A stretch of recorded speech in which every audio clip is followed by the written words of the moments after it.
नमस्कार प्यारे मित्रों, कैसे हैं आप सब लोग। आशा करता हूँ अच्छे होंगे। स्वागत है आपका अपने चैनल संकल्प हमारा में। तो ये हमारा इसका जो प्रैक्टिस सेट फर्स्ट है उसे आज करेंगे हम। तो इसमें पहला क्वेश्चन है, भारत के निम्नलिखित राष्ट्रपतियों में से कौन सा योजना आयोग के उपाध्यक्ष थे। तो ये जो योजना आयोग था ये किसके स्थान पर आया था, ये आया था नीति आयोग के स्थान पर। तो उस समय जो हमारे राष्ट्रपति थे वो कौन थे, प्रणब मुखर्जी उस हमारे राष्ट्रपति थे। ठीक है। सेकेंड इसमें क्वेश्चन है, स्वतंत्रता के अधिकारों में सबसे प्रमुख अधिकार कौन सा है। तो स्वतंत्रता के सबसे प्रमुख अधिकारों में कौन सा है, हमारा जीवन और व्यक्तिगत स्वतंत्रता का अधिकार। ठीक। ये देखिए, ये वाला जीवन और व्यक्तिगत स्वतंत्रता का अधिकार हमारा किस में, आर्टिकल 21 में है। किसमें, आर्टिकल, देखिए यहाँ पे लिख देता हूँ मैं। ठीक है, ये आर्टिकल किस में है, आर्टिकल इसमें है, प्राण और, जिसे प्राण और दैहिक स्वतंत्रता भी कहते हैं। ठीक, या व्यक्तिगत या प्राण स्वतंत्रता। इसमें देखिए, इसमें एक आर्टिकल और है, आर्टिकल 21 का कै। ठीक, इसमें क्या है, 6 से 14 वर्ष तक के बालकों के लिए शिक्षा का मूल अधिकार। 6 से 14 वर्ष तक के बच्चों के लिए शिक्षा का अधिकार। ठीक है, शिक्षा का अधिकार।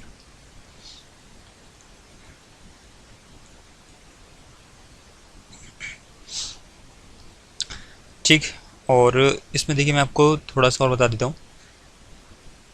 जैसे ये तो हो गया 21 में। 21 में क्या है, ये जीवन और व्यक्तिगत की स्वतंत्रता है ना, जीवन और व्यक्तिगत स्वतंत्रता का अधिकार। और इसमें देखिए 19 के जो कुछ आर्टिकल हैं उन्हें भी आप याद कर लीजिएगा, ये भी ज़्यादातर एग्ज़ाम में आते हैं।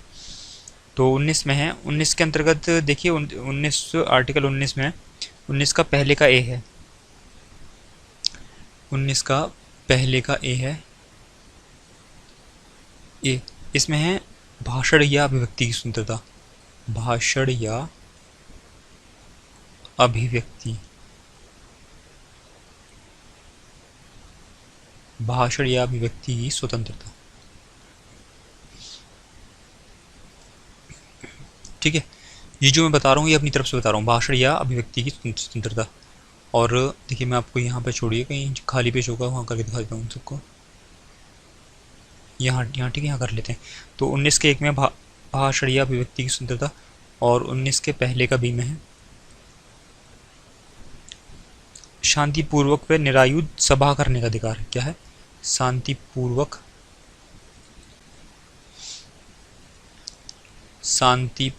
या निरायुध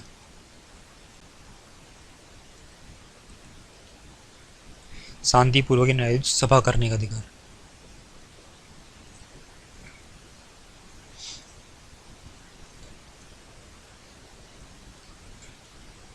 ठीक है, तो 19 का पहले का ई में क्या था, भाषण और अभिव्यक्ति की स्वतंत्रता, और 19 के बी में है शांतिपूर्वक निरायुध और सभा करने का अधिकार।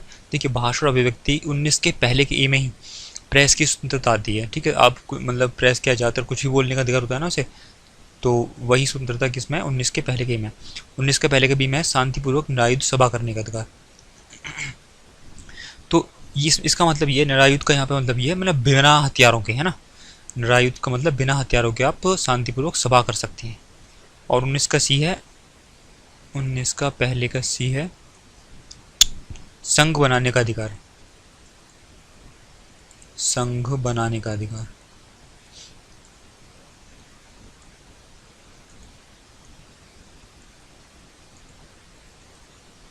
ठीक है, 19 का पहले के सी में क्या, संघ बनाने का अधिकार। और 19 का डी है, भारत के समूचे क्षेत्र में आबाद संचरण, है ना, या आवागमन की स्वतंत्रता। 19 का पहले का डी है, भारत के समूचे क्षेत्र में आबाद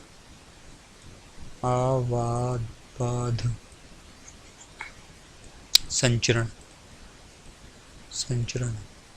या फिर कह सकते हैं आवागमन।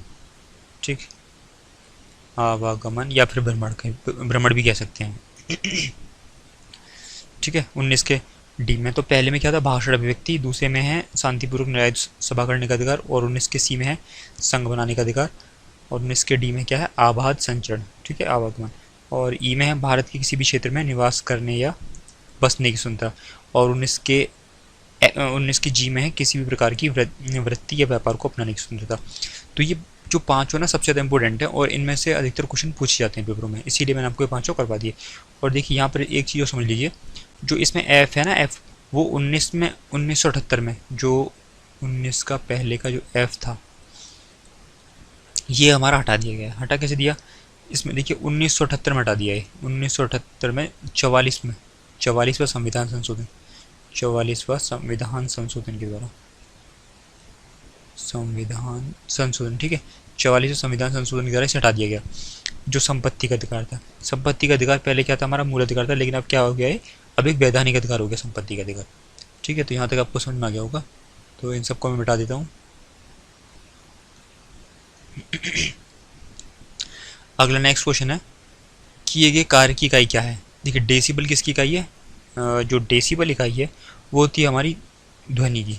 ठीक है, डेसिबल इकाई होती है किसकी, ध्वनि की। और जो एम्पियर होती है वो किसकी होती है, हमारी इकाई, एम्पियर इकाई होती है विद्युत धारा की। ठीक है, ये एम्पियर किसकी है, विद्युत धारा की, ये है विद्युत धारा, विद्युत धारा। और डेसिबल किसकी है, ध्वनि की। उसके बाद में जो हमारी ये जूल है, जूल किसकी होती है, जूल जो हमारी होती है वो होती है कार्य की। ठीक, कार्य की जो यूनिट है वो क्या है, हमारी जूल। ठीक है, और जूल ये कैसी, कार्य कैसा है, एक अदिश राशि है। और उसके बाद में ये हमारी वाट। ठीक, वाट किसकी है, शक्ति की, शक्ति की क्या है, वाट। तो इसमें से के कार्य की इकाई क्या है, तो 20 का आंसर होगा। ठीक, जूल। रामकृष्ण मिशन ने समाज सेवा और निस्वार्थ कार्य के माध्यम से के आदर्श पर बल दिया। तो रामकृष्ण मिशन ने किसके आदर्श पर बल दिया, भक्ति के पे, मोक्ष के पे, भगवान के पे, या फिर शिक्षा के पे। तो इसका ऑप्शन नंबर है हमारा मोक्ष। ठीक है, ऑप्शन नंबर 20 का एकदम सही आंसर है। नेक्स्ट है, गोल्जी काय में परिपक्व भाग होता है। तो गोल्जी काय में परिपक्व भाग होता है, तो गोल्जी काय में परिपक्व भाग होता है। देखिए इसमें जो आंसर दे रखा है वो दे रखा है उत्तल। ठीक है, अगर आप नेट पर सर्च करोगे तो वहाँ आएगा क्या, अवतल आंसर। ठीक है, तो इसमें दे रखा है उत्तल और आप नेट पर सर्च करोगे, ठीक है, इसको, तो उसमें क्या आता है, अवतल। अब आप देख लेना गूगल का सही है या फिर किसका सही है। ठीक, और वैसे मैं आपको उसके बारे में थोड़ा सा बता देता हूँ। गोल्जी का अवतल या ट्रांस फलक परिपक्व फलक होता है जो गोल्जियन राजधानियों का निर्माण करता है। ठीक है, ये इसका थोड़ा सा इसके बारे में जानकारी है। तो मैं तो अपने हिसाब से इसी को ही पुट करूँगा, लगाऊंगा। ठीक है, इसी को प्रीफर करूँगा। अब आप इसमें देख लेना। नेक्स्ट है इसमें 6, भूदृश्य पर जल, पवन एवं हिम जैसे विभिन्न घटकों के द्वारा होने वाले क्षय को क्या कहते हैं। तो इसको कहते हैं क्या, अपरदन कहते हैं। तो भूदृश्य पर जल, पवन और हिम जैसे विभिन्न घटकों के द्वारा होने वाले क्षय को क्या कहते हैं, अपरदन कहते हैं। इसमें देखिए मैं अवसादन के बारे में थोड़ा सा आपको बता देता हूँ। अवसादन क्या होता है, जब जल में रेत जैसे अविलेय पदार्थ मिले हों। ठीक है, जब जल में क्या, रेत मिला हो। ठीक है, रेत जैसे अविलेय मतलब जो इसमें विलेय ना हो, जो उसमें मिल ना सकें, इस प्रकार पदार्थ में मिला होगा। तो मिश्रण को एक बर्तन में डालकर थोड़ी देर के लिए रख दो तो रेत क्या होगा, नीचे बैठ जाएगा। इस क्रिया को अवसादन कहते हैं। क्या कहते हैं इस क्रिया को, अवसादन। मोटे रूप में आप समझिए कि पानी में रेत मिला हुआ है और मिला हुआ से थोड़ी देर छोड़ दीजिए, इसमें क्या होगा, जो रेत होगा वो नीचे बैठ जाएगा तो इससे, तो इस प्रक्रिया को क्या कहेंगे, अवसादन कहेंगे। अपरदन में क्या होता है, अपरदन में जैसे जल, पवन, हिम जैसे विभिन्न घटकों के द्वारा होने वाला क्षय, मतलब कि जल क्या होता है, मिट्टी को बहा काट कर ले जाता है। ठीक है, पवन भी क्या, वायु को इधर से कर देती है। तो इस जो, और ऐसे ही ये हिम के द्वारा भी होता है। ये प्रक्रिया क्या कहलाती है, अपरदन। और उसके बाद में नेक्स्ट हमारा कायंत्रण। कायंत्रण में क्या है, एक जीव वैज्ञानिक प्रक्रिया है। कायंत्रण क्या है, एक ये जीव वैज्ञानिक प्रक्रिया है जिसमें किसी जानवर के पैदा होने के या अंडे के निकलने के बाद कोशिका सेल की बढ़ोतरी से उसके शारीरिक ढांचे में कम समय में बड़े से बड़ा परिवर्तन आ जाता है। देखिए इसका मतलब सीधे तौर पर समझिए, जैसे आपने इल्ली देखा होगा, है ना, जो इल्ली होती है वो जिसे कैटरपिलर भी कहते हैं, वो किस में परिवर्तित हो जाती है, तितली में। तो इस प्रक्रिया को क्या कहेंगे, कायांतरित प्रक्रिया कहेंगे। ठीक है, इल्ली का तितली में परिवर्तित हो जाना, ये क्या कहलाएगी, कायांतरित प्रक्रिया। ठीक, अब से आप देख लेना एक बार खुद और मुझे कमेंट करके बताइएगा। नेक्स्ट है इसमें, निम्नलिखित में से कौन सी विधि राष्ट्रीय आय आकलन की विधियों में से एक नहीं है? तो इसका आंसर है हमारा answer number D, banking method. ठीक है, बैंकिंग मेथड क्या है? आय की एक विधि नहीं है। दूसरा, भारत में वायुदूत एयरलाइन की स्थापना कब की गई? तो भारत में एयरलाइन वायुदूत की स्थापना 1981 में की गई। नेक्स्ट, पंजाब में निम्नलिखित में से कौन सा त्यौहार खालसा पंथ के गठन के उपलक्ष्य में मनाया जाता है? तो इस 9वें का आंसर होगा हमारा ऑप्शन नंबर डी। कौन सा? बैसाखी। बैसाखी त्यौहार खालसा पंथ के गठन के उपलक्ष्य में मनाया जाता है। अगला है, अंतर्राष्ट्रीय अहिंसा दिवस कब मनाया जाता है? गांधी जी के जन्मदिवस पे कब? 2 अक्टूबर को। तो 2 अक्टूबर को हमारा अंतर्राष्ट्रीय अहिंसा दिवस मनाया जाता है। 14 नवंबर को जवाहरलाल नेहरू के जन्मदिवस पर बाल दिवस मनाया जाता है। ठीक है, 14 नवंबर को बाल दिवस। और 31 अक्टूबर को राष्ट्रीय एकता दिवस। 31 अक्टूबर को राष्ट्रीय एकता दिवस। और सरदार वल्लभ भाई पटेल का क्या है? जन्म दिवस। ठीक है, 31 अक्टूबर को एकता दिवस और सरदार वल्लभ भाई पटेल का क्या है? जन्म दिवस है। 14 नवंबर को क्या? बाल दिवस।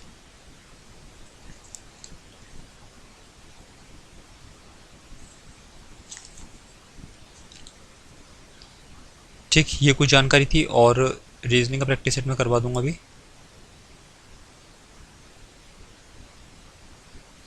देखिए, कुछ जानकारी मैं आपको और देता हूँ। सुप्रीम कोर्ट के प्रथम मुख्य न्यायाधीश कौन थे? हीरालाल कानिया।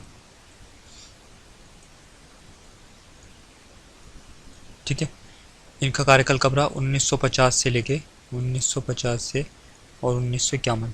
ठीक है, तो स्वतंत्र भारत के पहले न्यायाधीश कौन थे हमारे सुप्रीम कोर्ट के?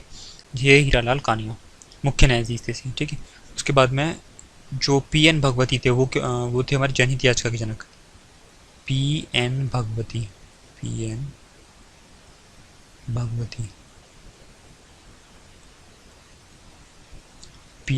ये कहते जनहित याचिका के जनक।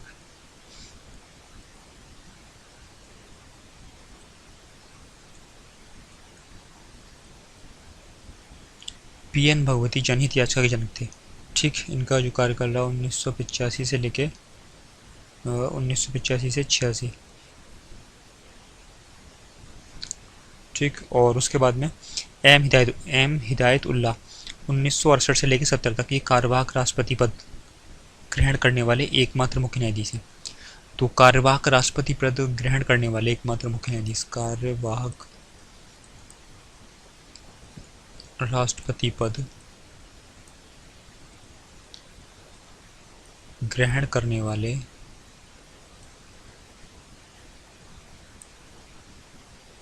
एकमात्र मुख्य न्यायाधीश।